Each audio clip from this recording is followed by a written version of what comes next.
चलिए देखिए स्टार्ट करते हैं। ये जो होता है ना हम लोगों के फिजिक्स का फर्स्ट चैप्टर है रिफ्लेक्शन ऑफ लाइट, ठीक है। इससे पहले जो होता है ना आपका इलेक्ट्रिसिटी है, मैग्नेटिक है, तो बेसिकली जो होता है ये स्टार्ट किए हैं क्योंकि रिफ्लेक्शन, रिफ्रैक्शन और आइज ये तीनों चैप्टर जो होता है ना आपस में जुड़ा हुआ है। तो मतलब जैसे हम लोग जब पढ़ेंगे ना तो रिफ्लेक्शन, रिफ्रैक्शन और आइज ये तीनों को ना साथ में लेकर पढ़ेंगे। तो सबसे पहले देखिए light is a form of energy. Light जो होता है वो एक एनर्जी का फॉर्म है। जैसे हम लोग का साउंड एक एनर्जी होता है, हीट एक एनर्जी है, इलेक्ट्रिसिटी एक एनर्जी है, उसी तरीके से लाइट भी हम लोग का एनर्जी है। Light is needed to see thing around us. Light जो होता है वो हमारे लिए क्यों ज़रूरी है? तो लाइट जो होता है वो हमारे लिए इसलिए ज़रूरी है क्योंकि ये हमारे आसपास की चीज़ों को हमें देखने में मदद करता है। We are able to see a beautiful world be around us because of light। हम लोग जो होते हैं ना आसपास की जितनी भी सुंदर दुनिया होती है, जैसे हमारे आसपास प्लांट है, ट्री है, बुक है, कॉपी है, ये सबको हम लोग किसके मदद से देख पाते हैं? तो लाइट की मदद से देख पाते हैं। We can read a book, see a picture in a magazine and watch a television and movie due to the extensive of light. हम लोग जो होता है अपने आसपास जितना भी होता है ना, चाहे टेबल हो, पेंसिल हो, बुक हो, कॉपी हो, सबको लाइट की वजह से देख पाते हैं। और ये लाइट जो होता है ना वो हम लोगों को चीज़ों को देखने में मदद करता है। We detect light with our eyes. हम लोग जो होता है ना आइज की मदद से लाइट को डिटेक्ट कर पाते हैं। सपोज अगर हमारे पास आइज नहीं होता तो हमें बाहर में रोशनी है, धूप है, छाँव है, क्या है, हमें कुछ नहीं पता चलता। तो हम लोग लाइट को किसके कारण डिटेक्ट कर पाते हैं? तो ना हम लोग लाइट को ना आइज के कारण डिटेक्ट कर पाते हैं। Through we see the various object around us with our eyes but eyes alone can not see any object. हम लोग अपने आसपास ना बहुत सारा ऑब्जेक्ट देखते हैं, जैसे बुक, कॉपी, टेबल, पेंसिल, ये क्या कहते हैं, प्लांट हो गया, एनिमल हो गया, बहुत सारा चीज़ अपने आसपास देखते हैं। लेकिन सिर्फ हमारा आँख जो होता है, अकेला हमारा जो आँख होता है ना, वो इन सारी चीज़ों को नहीं देख सकता है। We also need a source of light to make object visible. हम लोगों को ना इन सब चीज़ों के अलावा लाइट के सोर्सेज की ज़रूरत होती है जो इन सारी चीज़ों को हमारे सामने विजिबल करती है, जो हमें देखने में मदद करती है।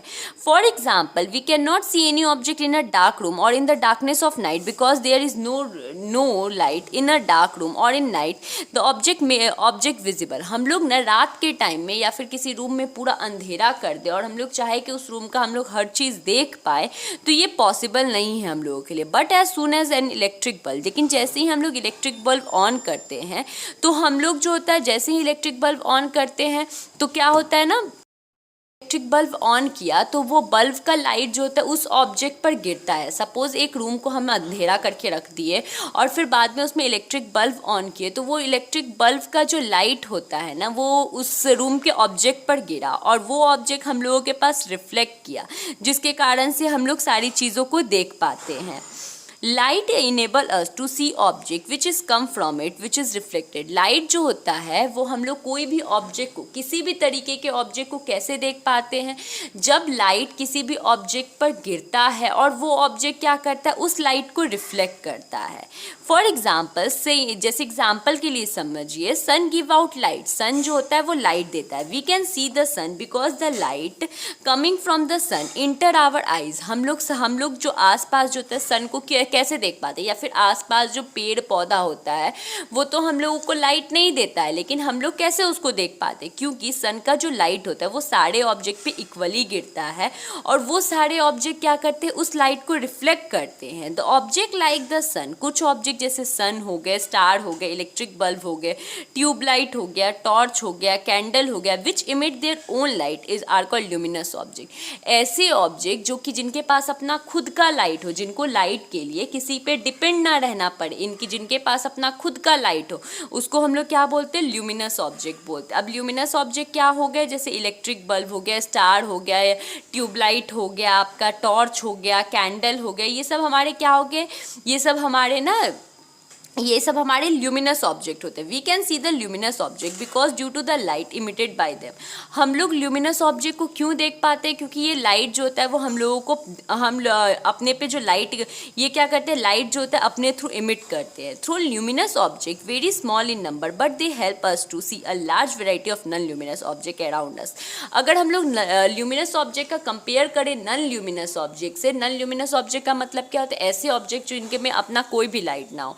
अगर हम लोग ल्यूमिनस को नॉन ल्यूमिनस से कंपेयर करें तो हम लोग ये पाएंगे कि ल्यूमिनस जो होता है वो नंबर में बहुत कम होता है, लेकिन with the help of luminous object की मदद से हम लोग नॉन ल्यूमिनस ऑब्जेक्ट को देख पाते हैं। जैसे कि ऑब्जेक्ट जैसे कि फ्लावर हो गया, चेयर हो गया, टेबल हो गया, इन सब के पास अपना कोई लाइट नहीं होता है, लेकिन हम लोग इनको क्यों देख पाते हैं? क्योंकि ये जो होता है ल्यूमिनस ऑब्जेक्ट के जितने भी लाइट होते हैं ना, उनको ये क्या करते हैं, हमारे डायरेक्शन में रिफ्लेक्ट करते हैं, जिससे हम लोग देख पाते हैं। So when the sunlight or bulb light fall on a flower or chair, some of the light reflected toward us। देखिए, कल करे सो आज कर, आज करे सो अब, पल में परलय होएगी, वीडियो लाइक करेगा। देखिए कि लाइट जो होता है वो हम लोगों का स्ट्रेट लाइन में ट्रेवल करता है, यहाँ ये वाला पॉइंट जो होता है वो सबसे इंपॉर्टेंट है, ठीक है। दूसरा हम लोगों का क्या है ना कि जब हम लोग धूप में जाते हैं तो हमारे शेडो का फॉर्मेशन होता है। अब ये शेडो का फॉर्मेशन कैसे होता है, ध्यान से समझिए। सपोज मान लीजिए एक ऑब्जेक्ट आप रख दीजिए लाइट के अपोजिट डायरेक्शन, मतलब लाइट जिस डायरेक्शन से आ रहा है उसी डायरेक्शन में एक ना ऑब्जेक्ट को आप खड़ा कर दीजिए। आप देखिएगा ना कि ना उसका शेडो दूसरे डायरेक्शन में बना, क्यों? क्योंकि लाइट हमारा स्ट्रेट लाइन में ट्रेवल करता है, जब वो उस अपने जो उसके रास्ते में जो बाधा आया है जब वो उससे टकराता है तो उसको जाने का जगह नहीं मिलता है। तो इससे क्या होता है, जितने भी लाइट जो उस डायरेक्शन में आ रहे हैं वो क्या करते हैं, वहीं पे गिरने लगते हैं, ठीक है, और एक शैडो का फॉर्मेशन होता है। अब लाइट के नेचर की बात करें तो लाइट जो होता है ना वो ड्यूअल नेचर को फॉलो करता है, ठीक है। लाइट दोनों थ्योरी को सेटिस्फाई करता है, हमारे वेव थ्योरी को भी सेटिस्फाई करता है और हमारे पार्टिकल थ्योरी को भी सेटिस्फाई करता है। तो लाइट जो होता है वो दोनों थ्योरी को हमारे सेटिस्फाई करता है, ठीक है। अकॉर्डिंग टू वेब थ्योरी के हिसाब से ये क्या बोला गया है कि लाइट जो होता है वो इलेक्ट्रोमैग्नेटिक वेव से बना रहता है, जिसको किसी भी मीडियम की ज़रूरत नहीं होती है, सॉलिड, लिक्विड एंड गैसेस की ज़रूरत नहीं पड़ती है हम लोगों का, ठीक है। सेम चीज़ हमारे इसमें रिफ्लेक्शन और रिफ्रैक्शन में अभी हम लोग सेम चीज़ पढ़ेंगे। लाइट को अभी जब हम लोग पढ़ेंगे तो उसमें हम लोग देखेंगे ना कि लाइट को किसी भी मीडियम का ज़रूरत नहीं पड़ रहा है। लाइट आपका सॉलिड में भी रिफ्लेक्ट कर रहा है, लिक्विड से भी रिफ्लेक्ट कर रहा है और गैसेस से भी रिफ्लेक्ट कर रहा है। तो हमारे वेब थ्योरी के हिसाब से लाइट जो होता है इलेक्ट्रोमैग्नेटिक वेब से बना हुआ है, जिसको किसी भी मीडियम की ज़रूरत नहीं पड़ती। और इस चैप्टर में बेसिकली जो हम लोग रिफ्लेक्शन के बारे में देखेंगे ना, तो वो हमारा किस थ्योरी पे बेस्ड है, तो ये इलेक्ट्रोमैग्नेटिक थ्योरी पर ही बेस्ड है हम लोगों का। द वेवलेंथ जो होता है विजिबल लाइट का वो काफ़ी छोटा रहता है, मतलब 4 × 10⁻⁻7 मीटर से लेके 8 × 10⁻⁻7 मीटर रहता है। और अगर इसकी स्पीड की बात करें लाइट की, तो स्पीड जो होती है वो काफ़ी हाई होती है। एक सेकंड में ये कितना डिस्टेंस ट्रेवल करता है, तो 3 × 10⁸ मीटर पर सेकेंड डिस्टेंस ट्रेवल करता है। According to the particle theory of light की बात करें तो लाइट जो होता है वो पार्टिकल से बना रहता है, जो कि हमेशा स्ट्रेट लाइन में ट्रेवल करते हैं बहुत हाई स्पीड से। एलिमेंट्री पार्टिकल को डिफाइन किया गया है फोटॉन्स के रूप में। अब ध्यान से समझिए कि फोटॉन्स क्या होता है। फोटॉन्स जो होता है वो छोटे छोटे पार्टिकल्स होते हैं जो लाइट में हमेशा ट्रेवल करते रहते हैं। बोला जा रहा है सम ऑफ द फेनोमेना, कुछ फेनोमेना ऐसे होते हैं जिसमें आप सिर्फ लाइट को वेब मानकर ही प्रूव कर सकते हो। अगर आपने लाइट को पार्टिकल माना तो वो फेनोमेना आपका प्रूव नहीं होगा। जैसा कि अभी हम बताया आप लोगों को, रिफ्लेक्शन, रिफ्रैक्शन, डिफ्रैक्शन, इंटरफेरेंस, ये सब कब प्रूव हो सकता है, जब लाइट जो होता है वो हम लोगों का क्या हो, वेब नेचर का हो, ठीक है। उसके अलावा कुछ ऐसे होते हैं जिनको आप, कुछ ऐसे फेनोमेना होते हैं जिसको आप कब प्रूव कर सकते हो, जब आप लाइट को पार्टिकल नेचर मानो। जैसे फोटो इलेक्ट्रिक इफेक्ट क्या होता है, उसमें अगर आप पढ़िएगा तो उसमें आप पाइएगा कि लाइट जो होता है वो पार्टिकल नेचर को फॉलो करता है। अगर उसमें आप लाइट को वेब नेचर मानिएगा तो वो आपका पूरा थ्योरी गलत हो जाएगा, पूरा कॉन्सेप्ट गलत हो जाएगा। तो इससे दो चीज़ पता चलता है। पहला क्या होता है, लाइट जो होता है वो ड्यूअल नेचर को फॉलो करता है, मतलब आपका पार्टिकल नेचर भी होता है और आपका जो होता है वेब नेचर को भी फॉलो करता है। दूसरा बात हम लोग को क्या समझ में आया, दूसरा हम लोगों को ये चीज़ समझ में आया कि कुछ फेनोमेना ऐसे होते हैं जो वेब नेचर से प्रूव होते हैं, कुछ फेनोमेना ऐसे होते हैं जो पार्टिकल नेचर से प्रूव होते हैं। फिजिक्स के experiment over past 100 years so have demonstrated light has dual nature. Light exhibit both property, wave and particle. The modern theory of light, quantum theory of light, combine both the wave and particle model. सैकड़ों साल लग गए इस बात को prove करने में कि लाइट जो होता है वो वेब है या पार्टिकल है, वेब है कि पार्टिकल है, इस चीज़ में। लेकिन अब जो होता है ये दोनों चीज़ों को एक्सेप्ट कर लिया गया और एक नया तरीके का थ्योरी आया, मॉडर्न थ्योरी आया, जिसको हमने क्वांटम थ्योरी ऑफ लाइट बोला, जिसमें ना वेब और पार्टिकल दोनों जो है ना वो कंबाइन फॉर्म में रहते हैं। नेक्स्ट टॉपिक अगर हम लोग बात करें तो देखिए ध्यान से, reflection of light. Reflection of light का मतलब क्या होता है, जब लाइट किसी ऑब्जेक्ट पर गिरे और वो ऑब्जेक्ट उसको ना वापस दूसरे डायरेक्शन में भेज दे, इस चीज़ को रिफ्लेक्शन कहते हैं। जैसे सपोज अगर आप एक बॉल को दीवार पर मारो तो वो बॉल जो होता है वो आपके डायरेक्शन, जब आप दीवार पे मारते हो तो दीवार को टच कर वो दूसरे डायरेक्शन में आता है। तो सेम चीज़ लाइट के साथ भी होता है, सेम चीज़ रिफ्लेक्शन के केस में भी होता है। जैसे अगर आप मानिए लाइट किसी भी ऑब्जेक्ट पे स्ट्राइक करता है, स्ट्राइक करने का मतलब होता है गिरना। जैसे ही किसी भी ऑब्जेक्ट पे लाइट गिरता है तो वो क्या करता है, तुरंत उस लाइट को दूसरे डायरेक्शन में रिफ्लेक्ट कर देता है। When light fall on the surface of object, some of it sent back. जब लाइट किसी भी ऑब्जेक्ट के सरफेस पे गिरता है तो वो कुछ लाइट जो होता है वापस भेज देते हैं। The process of sending back of light रे विच fall on the surface of an object is called reflection. ऐसा प्रोसेस जिसमें लाइट के रे को वापस दूसरे डायरेक्शन में भेजा जाए, इस पूरे प्रोसेस को हम लोग क्या बोलते हैं, रिफ्लेक्शन ऑफ लाइट बोलते हैं। आगे पढ़ने से पहले एक चीज़ याद रखिएगा, सबसे पहला ये देखिए, जब लाइट जो होता है किसी भी ऑब्जेक्ट के सरफेस पे गिरता है ना तो वो 100% लाइट को अपनी तरफ नहीं रख लेता है। जैसे फिगर 3 में आप देखिए, आपको क्या बताया जा रहा है, when a beam of light AO fall on a mirror. जब कोई beam of light AO mirror पे गिरा, मिरर के एक पॉइंट पे गिरा, तो वो मिरर क्या उसको दूसरे डायरेक्शन में रिफ्लेक्ट कर दिया, ठीक है। एंड वी से दैट, तो हम लोग कह सकते हैं कि ये जो रिफ्लेक्टेड बीम जो होता है ना वो दूसरे डायरेक्शन में गया। सेम इसी चीज़ को आप कंपेयर कीजिए, जो अभी हम आप लोगों को एग्जाम्पल बताया बॉल वाला, उससे आप कंपेयर कीजिए। जब आप बॉल को ना दीवार पर मारते हो तो बॉल क्या होता है, आपके डायरेक्शन में वापस आ जाता है। लाइट के साथ भी सेम फेनोमेना होता है। जब लाइट किसी भी ऑब्जेक्ट पर गिरता है तो वो ऑब्जेक्ट जो होता है ना लाइट को दूसरे डायरेक्शन में रिफ्लेक्ट करता है। We know that an object keep in a room can be seen from all the part of the room. This is due to the fact that usually because of the rough surface an object reflect light in all directions. Since the reflected light reaches all the part of the room, the object can be seen from all the part of a room. If however the surface of object is smooth, the light falling on it is reflected in only one direction. दूसरा चीज़ क्या याद रखना है आपको, जो smooth surface वाले होते हैं, मतलब जिनका सरफेस सॉफ्ट होता है, वो क्या करते हैं, लाइट को सिर्फ एक ही डायरेक्शन में रिफ्लेक्ट करते हैं। जबकि जो रफ सरफेस वाले ऑब्जेक्ट होते हैं वो लाइट को हर डायरेक्शन में रिफ्लेक्ट करते हैं। कभी भी आप कितना भी अच्छा टेबल हो, चेयर हो, पलंग हो, वॉल हो, आप उसको जब टच कीजिएगा तो वो स्मूथ नहीं रहता, वो हल्का सा रफ वाला आपको फील आ ही जाएगा। ऐसा क्यों होता है, क्योंकि जो होता है ना लाइट कहीं से भी उस ऑब्जेक्ट पर गिरे, वो क्या करे, उस लाइट पे जो भी लाइट पे गिरा उसको क्या, जो भी लाइट उसके ऊपर गिरा वो क्या करे, उसको स्कैटर कर दे। जैसे फिगर 3 में आपको दे रखा, एक लाइट रे जो होता है फॉल हुआ और एक ही लाइट रे जो होता है दूसरे डायरेक्शन में रिफ्लेक्ट हुआ। ऐसा जो होता है ना ये रफ सरफेस वाले के साथ नहीं होता है। रफ सरफेस वाले के साथ क्या होता है, जब लाइट रे फॉल करता है तो एक साथ सैकड़ों के एक अमाउंट में वो क्या करता है, लाइट को दूसरे डायरेक्शन में रिफ्लेक्ट कर देता है। Silver metal is one of the best reflector of light. Silver metal जो होता है, जो चांदी का मेटल होता है, वो सबसे बेस्ट रिफ्लेक्टर होता है लाइट का। For example, a polish block of silver metal reflect almost all light falling on it, does not transmit any light through it.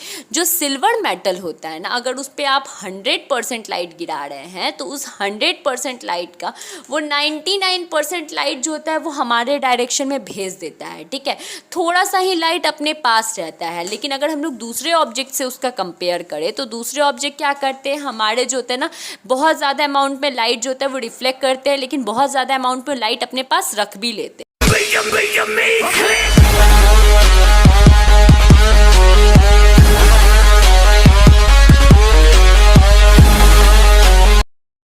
हैं तो आगे क्या बोल रहा है, सिल्वर जो होता है वो एक बेस्ट रिफ्लेक्टर होता है, ठीक है। सिल्वर के मेटल जो रहते हैं वो जनरली पॉलिश किए जाते हैं ताकि वो लाइट को हर डायरेक्शन में जो होता है भेज सके। It does not transmit any light through it, ये अपने थ्रू एक भी लाइट नहीं रखता है। बट द सर्फेस जो होता है सिल्वर मेटल का वो स्क्रैच रहता है और काफ़ी रफ रहता है। ऑर्डिनरी जो मिरर बने रहते हैं ना, उसमें पतले पतले सिल्वर के मेटल लगे रहते हैं उसके बैक साइड में, ताकि वो काफ़ी ज़्यादा जो होता है लाइट को रिफ्लेक्ट करे। करें। द सिल्वर लेयर जो होता है, सिल्वर का जो लेयर होता है ना, जो मिरर वगैरह के पीछे लगा रहता है या फिर बहुत सारी चीज़ों में देखने के लिए मिलता है जिसमें रिफ्लेक्शन का काम का ज़रूरत पड़ता है, तो उसमें एक चीज़ हम लोग नोटिस करेंगे कि उसके पीछे जो होता है ना ब्राउन रेड कलर का कोटिंग रहता है। ये ब्राउन रेड कलर का जो कोटिंग होता है ये क्यों होता है? ताकि हमारे जो मिरर है ना उसको प्रोटेक्शन प्रोवाइड किया जा सके। सिल्वर कोटिंग जो होता है वो प्रोटेक्ट किया जाता है उसके रेड पेंट से। आज के टाइम में जो है सिल्वर काफ़ी महंगा मिलता है, इसलिए हम लोग एल्युमिनियम फॉयल वगैरह का यूज़ करते हैं मिरर वगैरह बनाने में। दिस इज़ बिकॉज ऐसा क्यों करते हैं? क्योंकि एल्युमिनियम मेटल भी जो होता है वो काफ़ी हम लोग को सस्ता, सिल्वर के कंपेयर में तो सस्ते दाम में मिल जाता है और ये अच्छा रिफ्लेक्शन भी शो करता है। इन आवर डेली लाइफ की बात करें, वी यूज़ प्लेन मिरर, हम लोग प्लेन मिरर का यूज़ करते हैं जिसका शेप, साइज, टेक्सचर सब अलग रहता है। बट इन साइंस लेबोरेटरी की बात करें बाबू, तो ये स्मॉल रेक्टेंगुलर स्ट्रिप, मतलब एक स्मॉल रेक्टेंगुलर स्ट्रिप कलर का एक प्लेन मिरर का यूज़ किया जाता है जो रिफ्लेक्शन की एक्टिविटी को परफॉर्म करता है। इन आवर डायग्राम, अगर आप डायग्राम में देखिए तो प्लेन मिरर को रिप्रेजेंट किया गया है एक स्ट्रेट लाइन से। अगर आप फिगर 4 का अगर डायग्राम देखें तो प्लेन मिरर को ना रिप्रेजेंट किया गया स्ट्रेट लाइन से, जिसके पीछे में छोटे छोटे जो होते हैं ब्लॉक है, डैश बनाया गया है। ये प्लेन मिरर को के लिए बनाया गया है ताकि प्लेन मिरर के सरफेस को समझाया जा सके कि प्लेन मिरर का सरफेस जो होता है ना वो आपका ना पीछे साइड से खुरदुरा टाइप का रहता है। आगे देखिए, वी विल ऑल्सो यूजिंग, हम लोग जो होता है बहुत सारे रे वगैरह का यूज़ करते हैं रे डायग्राम बनाने के लिए। जब आप आगे इसी चैप्टर का आगे का जब आप पढ़िएगा तो उसमें आप रे डायग्राम पढ़िएगा, तो रे डायग्राम क्या होता है तो वो आगे आप देखिएगा। A ray of light is the straight line along the light travel. Ray of light क्या होता है? स्ट्रेट लाइन होता है जिसमें लाइट ट्रेवल करते हैं। जब बहुत सारे लाइट के रे साथ में ट्रेवल करते हैं तो वो हमारे क्या कहलाते हैं? बीम ऑफ लाइट कहलाते हैं। रिफ्लेक्शन ऑफ लाइट करने से, reflection of light from plane surface, इस चीज़ को समझने के लिए ना दो चार, सबसे पहले नीचे का जो फिगर 5 का जो डायग्राम दिया गया ना उसको देखिए। When a light ray fall on a plane mirror it reflected according to the some law are called law of reflection of light. जब लाइट किसी भी ऑब्जेक्ट पर गिरता है ना तो वो कुछ लॉ को फॉलो करता है, कुछ नियम कानून को फॉलो करता है। इस चीज़ को हम लोग क्या बोलते हैं? Law of reflection of light बोलते हैं। Law of reflection of light को समझने से पहले ना हम लोगों को इंसिडेंट रे किसको बोलते हैं, पॉइंट ऑफ इंसिडेंट क्या होता है, रिफ्लेक्टेड रे क्या होता है, नॉर्मल क्या होता है, एंगल ऑफ इंसिडेंस क्या होता है, एंगल ऑफ रिफ्लेक्शन क्या होता है, ये सारे टर्म के बारे में पहले देख लीजिए। फिगर 5 में नीचे आपको एक डायग्राम बनाया हुआ है। एम जो होता है वो मिरर को बताया गया है।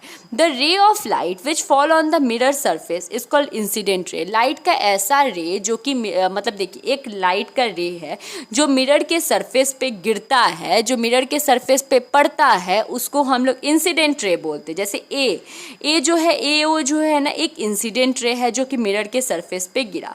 जिस पॉइंट पे इंसिडेंट रे फॉल होता है, जिस भी पॉइंट पे इंसिडेंट रे गिरता है उस पॉइंट को हम लोग पॉइंट ऑफ इंसिडेंस बोलते हैं।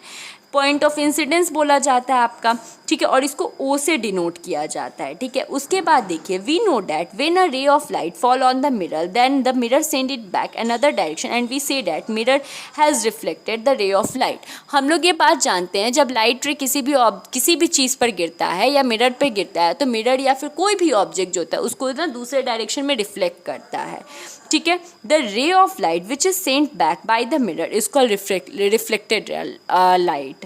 रिफ्लेक्टेड रे, ऐसा लाइट का रे जिसको मिरर वापस दूसरे डायरेक्शन में भेज देता है उसको हम लोग क्या बोलते हैं? रिफ्लेक्टेड रे बोलते हैं। जैसे फिगर 5 में देखिए, एओ जो होता है एक लाइट का इंसिडेंट रे है, ओ पर गिरा, ओ से क्या हुआ वो बी के डायरेक्शन में चला गया तो ओ भी क्या हो गया यहाँ पे हम लोगों का रिफ्लेक्टेड रे हो गया। दूसरा पॉइंट क्या है? नॉर्मल। नॉर्मल एक लाइन होता है जो राइट मिरर के बीच पॉइंट में, मतलब पॉइंट ऑफ इंसिडेंस से ना बीच में पड़ा रहता है, मतलब बीच में गिरता है, इसको हम लोग नॉर्मल बोलते हैं।